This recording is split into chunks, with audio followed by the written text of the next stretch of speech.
Great. Is it possible, sir, to incentivize rural power generation by allowing open access on these even lower than 33 kV lines, so that people come and set up small power projects where the rural communities are, and perhaps sell some power to them or give it to them subsidized rates and sell the surplus power into the grid?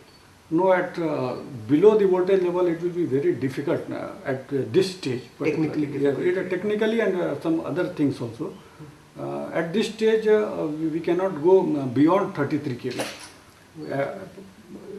Further, when the system grows and new ideas will come and new technologies, metering technologies, monitoring technologies. Monitoring, metering, these are very issues. Metering is a very big issue. Chhattisgarh is a very scattered topography. Yes. True. So it is very difficult now to meter even all the consumers. So it will be very difficult at this stage. You are linked at the center of 4 major power regions, whether the west or north, east, etc.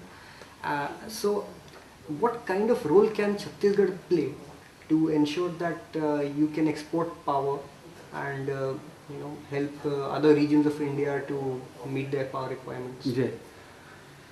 See, the SCRCs have not been mandated in the Act for such position, but if you take my personal view,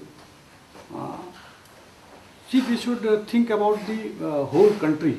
True. And we should, there is the spirit of the Act and the NEP, that the competition should be aimed at the consumer's benefit. Exactly.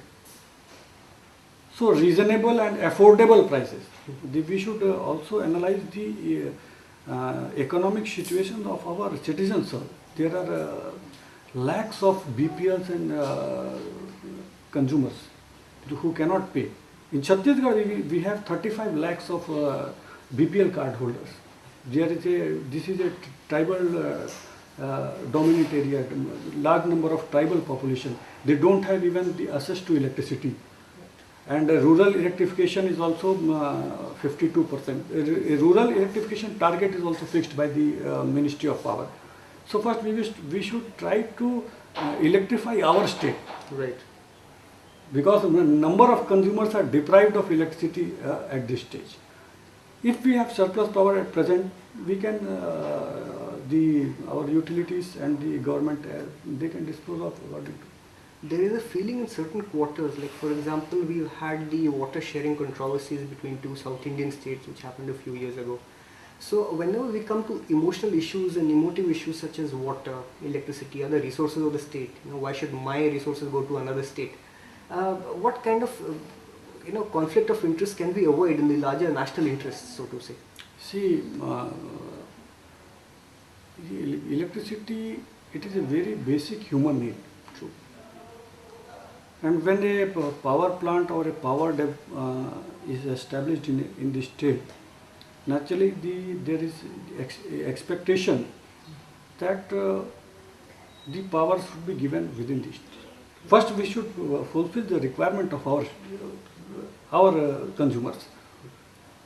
We cannot ignore this aspect.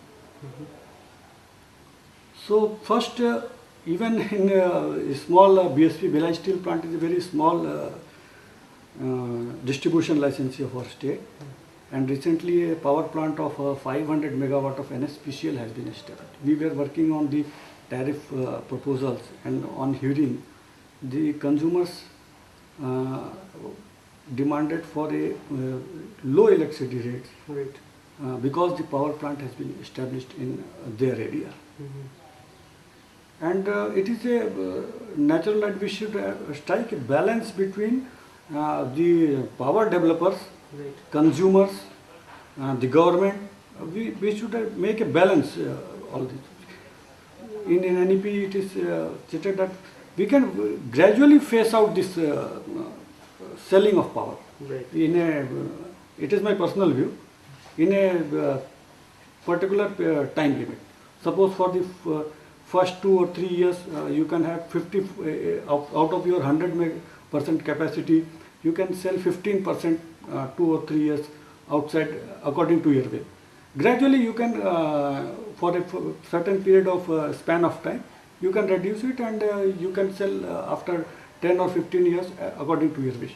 So it may balance the developer's interest also, and it will balance the interest of the state also. You have given the sufficient time for the state also to develop its infrastructure or to generate power, and after 10 or 15 years you can go out of this and you can compete in the market.